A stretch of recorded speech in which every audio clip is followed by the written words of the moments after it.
కూర్చునేదాకపోయేదాన్ని, నిల్చుకునేదాకా లేకపోయేదాన్ని, నడిచేదానికి అవకాశం ఉండేది కాదు. నేను ఒక టైలరింగ్ చేస్తాను. టైలరింగ్ కూడా మర్చిపోయాను, ఎందుకంటే నాకు అవకాశం లేదు. అందుకని అట్లాంటి బాధలన్నీ పడి చాలా విపరీతమైన కష్టాల్లో ఉన్నప్పుడు ఒక ఫ్రెండ్ ద్వారాగా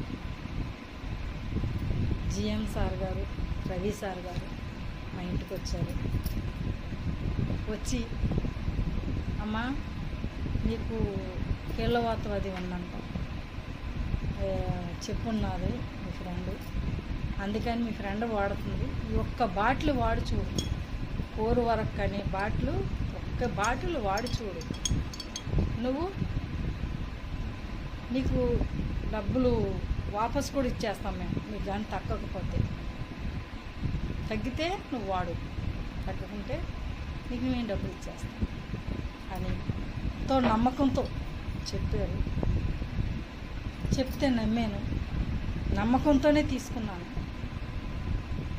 నిజంగా ఫస్ట్ అయితే ఇన్ని వాడున్నాను కదా, ఇన్ని అనుభవించుకున్నాను కదా.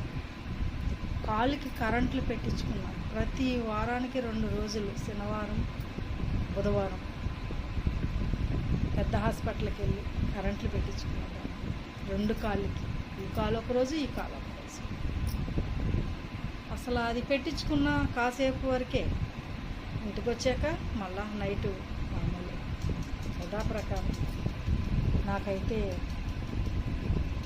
నా జీవితంలో నిలబెట్టారు నన్నైతే, నా కాళ్ళ మీద నేను నిలుచుకునేలా చేశారు నన్ను. ఆ సార్లు ఇద్దరికీ నా హృదయపూర్వక కృతజ్ఞతలు తెలియజేసుకోవాలా. ఎంత కృతజ్ఞతలు చెప్పినా తక్కువే నా జీవితంలో.